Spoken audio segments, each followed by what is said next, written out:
Hello, Steve White, Trekboy 89 for Steve Arts 89, Star Trek's Alleged Gatekeeper. Now, I mentioned before about the race swapping Star Trek Strange New Worlds. Now, I don't have a problem with diversity or representation. I think we need it. I think it's important. But I don't see why we have to do it like this. I don't see why you have to retcon, reboot, reimagine, race swap a character that already exists when you could easily just have another character in the place. You have another character that's played by an Asian actor or a black actor or an Indian actor or Muslim actor or just whatever race or religion or color or sex that you want, that you think needs to be represented. Why you can't have that in a new character instead of changing an existing character, because it messes with the continuity, the canon. It just kills your suspension of disbelief when you're trying to watch the show and it's like, that's not the character. You have that reaction because you know, if you're familiar with the character, that's not the character. It's really frustrating because the main thing I don't understand, I don't have any problem with the actor Andre Day Kim. Seems quite cute, seems like a good actor.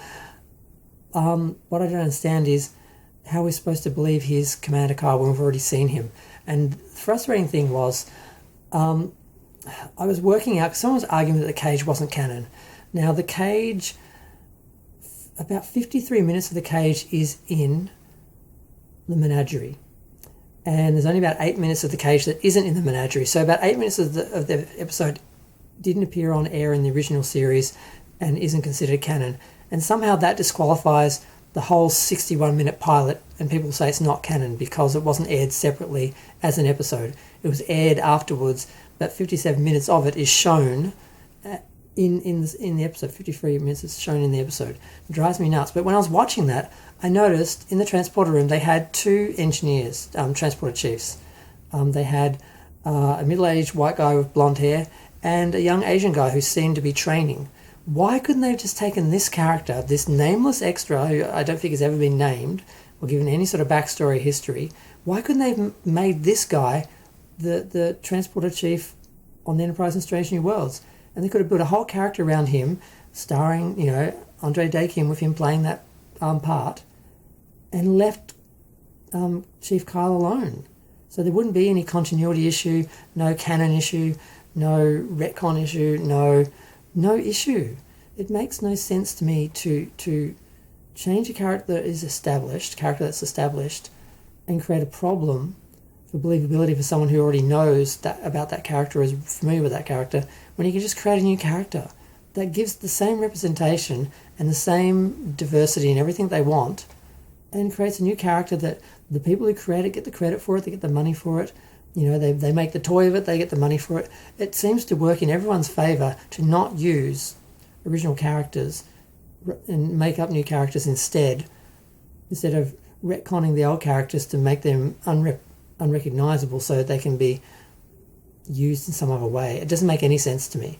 So I was watching the cage, literally adding up the minutes of the cage that are actually appearing on screen in the menagerie, to counter someone who was saying that the cage isn't canon, basically, because it wasn't shown on. And I'm like, yeah, it was. It was shown in the menagerie 53 minutes, if I remember correctly, and there was 8 minutes that wasn't in the episode. That's it, out of the 61 minutes that the episode, because the cage, the Australian version, is 61 minutes. I think there's some slight time differences because of frame rates and stuff like that between like the different PAL and stuff like that. I'm not sure. I know that applied for video.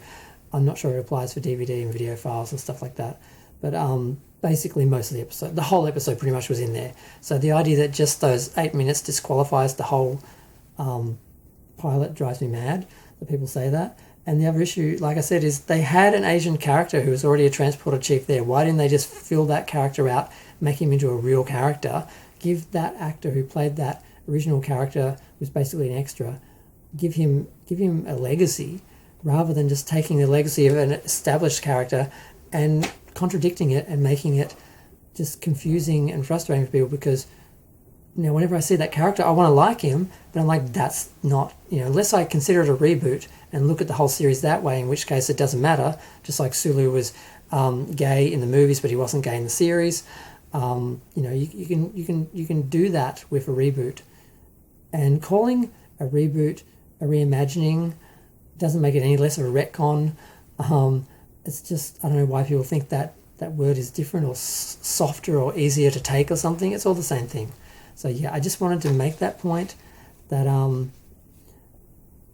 there are ways to do diversity and representation, and race swapping characters that already exist never works. It always upsets the people who are already attached to those characters or familiar with those characters, and it undermines the new character because they don't have their own original story and their own identity. They're sort of a hand-me-down or a copy of something. And yeah, I just don't understand why they did it that way. I had to have a little bit of a rant about that. I had to have some YouTube therapy. Thank you for participating in my YouTube therapy by listening. Feel free to share, like, comment, subscribe. Let me know what you think of this and if you agree with me.